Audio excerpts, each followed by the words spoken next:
Bawaslu Abhan 3 modus penyalahgunaan bansos, maka tiga-tiganya ada di Kalimantan Selatan. Dilarang menggunakan foto diri. Ada foto diri petahana Gubernur Kalimantan Selatan Sabiri Nur. Dilarang menggunakan modus kedua, nama. Harusnya nama pemerintah provinsi. Ada nama Paman Birin, cita diri pribadi dari petahana Gubernur Kalimantan Selatan, panggilan akrab dari Sabiri Nur. Dilarang menggunakan tagline materi kampanye. Bergerak. Ini adalah tagline dari pasangan calon nomor 1. Jadi tiga modus penyalahgunaan bantuan sosial COVID-19 yang disinyalir oleh Ketua Bawaslu Abhan, tiga-tiganya terjadi di Kalimantan Selatan. Terkadang bentuknya adalah dalam bakul yang ditulis Paman Birin, citra diri yang bersangkutan. Ada lagi bakul yang bertulis bergerak, yang membagikan misalnya tidak hanya petahana, tetapi istri petahana dalam bentuk program PKK. Citra diri hadir dalam bentuk kalender yang bersangkutan. Ada lagi dalam bentuk pembagian melalui BUMD.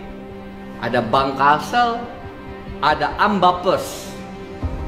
Di video ini akan terlihat bagaimana pembagian sembako oleh salah satu BUMD, Ambapes, yang kemudian ada pesan sponsor untuk memilih Paman Birin. Paman Birin ya.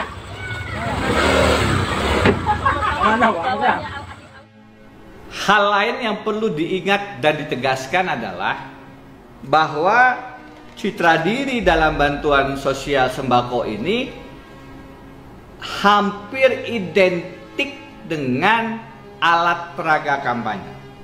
Apakah baliho, apakah spanduk, apakah surat suara.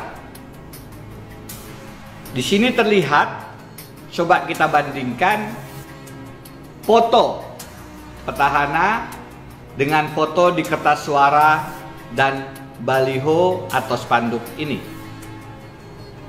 Terlihat juga nama Paman Birin yang juga muncul di alat-alat peraga kampanye. Demikian pula halnya dengan tagline atau semboyan kampanye bergerak.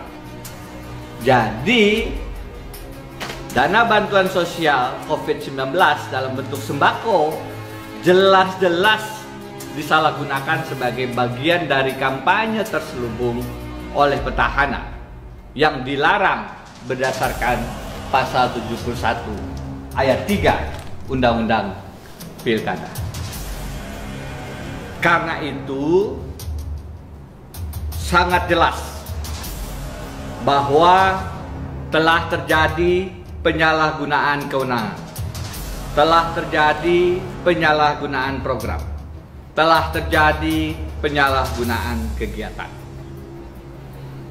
Semuanya terkait dengan bantuan sosial COVID-19, program kewenangan kegiatannya disalahgunakan untuk kampanye.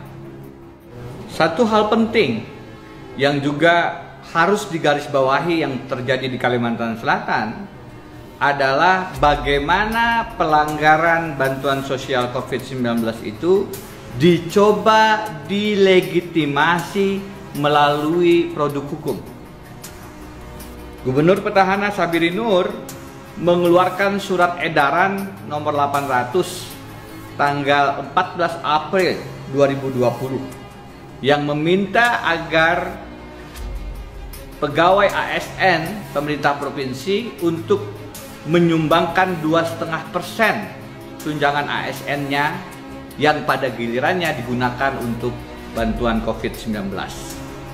Sekilas ini adalah satu tindakan yang bijak, tapi sebenarnya dana yang terkumpul tidak digunakan oleh dinas-dinas untuk membagikan sembako, tetapi sekali lagi sembako-sembako itu dibagikan dengan citra diri petahana Gubernur Syafri Nur. Yang dengan demikian surat edaran ini adalah bagian dari pelanggaran yang terstruktur, sistematis, dan masif.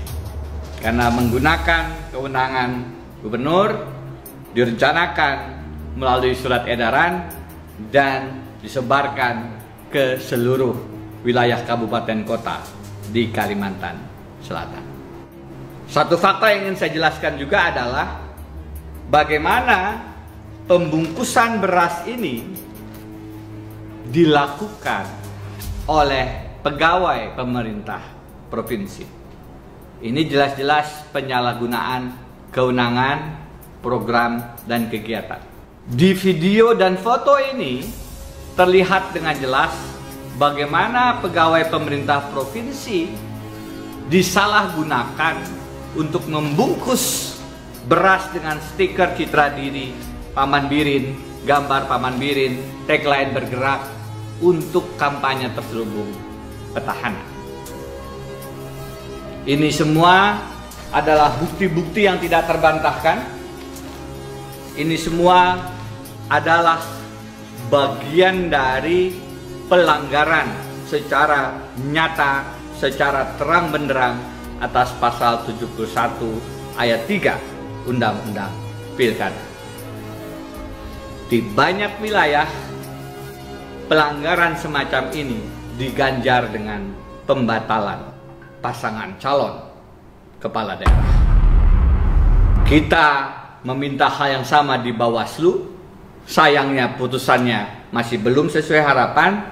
Karena itu kita mengetuk hati 9 yang mulia Hakim Konstitusi untuk membuka pintu keadilan di mahkamah yang terhormat, untuk memeriksa perkara ini dengan penuh kejujuran, dengan penuh profesionalitas, sehingga pemilu kita betul-betul menghadirkan pemilu yang jujur dan adil sebagaimana diamanatkan oleh pasal 22E ayat 1 Undang-Undang Dasar 45. Demikian penjelasan singkat kami, mudah-mudahan bermanfaat. Billahi taufik wal hidayah. Wassalamualaikum warahmatullahi wabarakatuh.